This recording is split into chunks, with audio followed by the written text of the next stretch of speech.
Hello, I'm Megan Hatcher-Mays, Director of Democracy Policy at Indivisible and the host of Impeachment Daily, the only daily impeachment recap program that's hosted by me, Megan Hatcher-Mays. Impeachment Daily exists to demystify the impeachment process and let you know how you can stay involved in this fight. Today, I'm so sorry to say, we need to talk about the latest escapades of one Rudy Giuliani, the president's personal attorney, and a central figure in Trump's impeachment drama. And I'm going to give you a preview of what we think will happen next week in the House Judiciary Committee. So, with no time to waste, let's get right into it with our first segment, which is called What Just Happened, where we recap what we know. Actually, I'm renaming this segment Where in the World is Rudy Giuliani?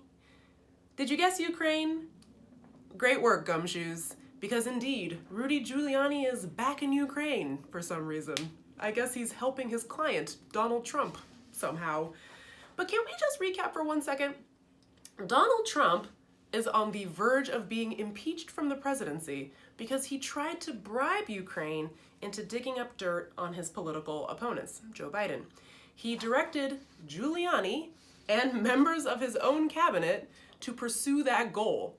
And by the way, Giuliani was all too happy to do it, to jet around Ukraine, meeting with corrupt former officials and businessmen there, because Giuliani, of course, wanted to make a lot of money in Ukraine.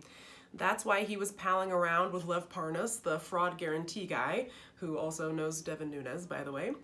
That's why Giuliani wanted to have Marie Yovanovitch removed from her post as the ambassador to Ukraine. It was a favor to Trump, who felt like she was standing in the way of the investigations that he wanted into the Bidens as a political favor. But Giuliani wanted her gone too, because she was standing in the way of his business interests, and he was successful, which is bananas. So anyway, the important thing here is that Trump is a crook and did a bunch of crimes with Giuliani in Ukraine. This might be a good time for both of these fools to lay low, but instead Giuliani went back to Ukraine and he tweeted about it. Here's what he tweeted about his trip. Schiff's impeachment is a farce because 1, there was no military aid withheld, irrelevant, still a bribe. And 2, the conversation about corruption in Ukraine was based on compelling evidence of criminal conduct by then VP Biden in 2016 that has not been resolved, and until it is, will be a major obstacle, wait for it, to the U.S. assisting Ukraine with its anti-corruption reforms. The American people will learn that Biden and other Obama administration officials contributed to the increased level of corruption in Ukraine between 2014 to 2016. This evidence will be released very soon, he threatened via tweet. Rudy, what the hell, dude? Rudy Giuliani is in Ukraine right now, repeating the very claim that got his dumb client, Donald Trump, in trouble in the first place. This is not good lawyering. They don't teach you this in law school. This is bad. Like, the Ukrainians' refusal to investigate the Bidens, here's what Rudy Giuliani says, will be a major obstacle to the U.S. assisting Ukraine with its anti-corruption reforms. Rudy, that's the crime. And it's not just me freaking out about this in the impeachment cave. Even the GOP is like, okay. Like, even Matt Gaetz, who radiates pure ignorance when it comes to Donald Trump and his corruption, told CNN last night that he thinks it's a little weird that Giuliani is in Ukraine right now. Yes, it is a little weird. I have a few other adjectives I'd use to describe it.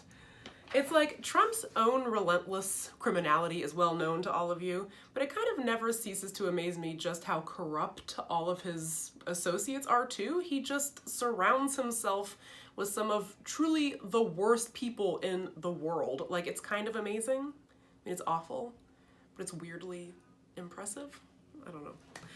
So that's what just happened, but let's move on to our next segment, which is called What Is Happening, where we discuss what is happening. So, as you know, next week on Monday, December 9th, the House Judiciary Committee is going to hold its next public hearing, and this one's going to be all about debating and voting on the formal articles of impeachment, like which crime is going to make it into the final resolution. Obviously, this whole Ukraine scheme will be included, I think, but could be too that we see an obstruction of Congress article.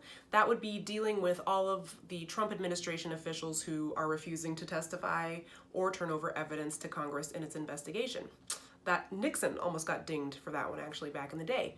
Obstruction of justice might also be included. That might include some of the conduct that was reported in the Mueller report, maybe like Trump firing James Comey perhaps. And I think ideally it would be great if Congress included an article on Trump's self-dealing.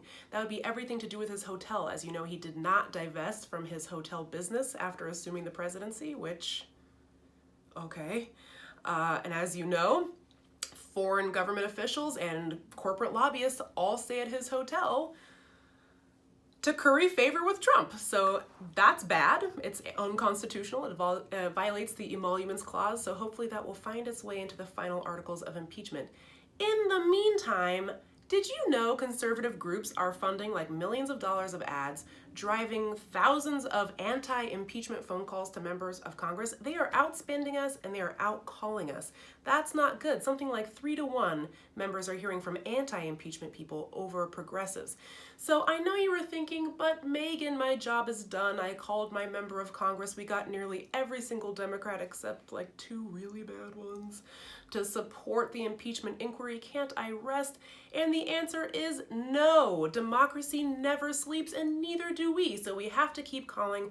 Make sure our members of Congress know that we support them, we have their back, that make sure that they can go out and say, I'm hearing from pro-impeachment people, I'm hearing from people who love democracy so much, something like 50-to-1 I'm hearing from people who love our democracy and think that Trump needs to be removed from office. So make those calls and we can help you do it.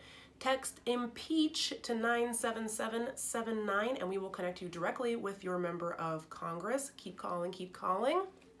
And of course, we're still planning our big mass mobilization events for the night before the final impeachment vote in the House. Still don't know exactly when that's going to be, but it's looking like maybe sometime the week of December 16th. So go to impeach.org and pre-register your event or an RSVP for an event that's already on the map. And as soon as we know the date, we will contact you and we will hit the streets. It should be good. Thank you, as always, for tuning in to another edition of Impeachment Daily, and I will see you on Monday.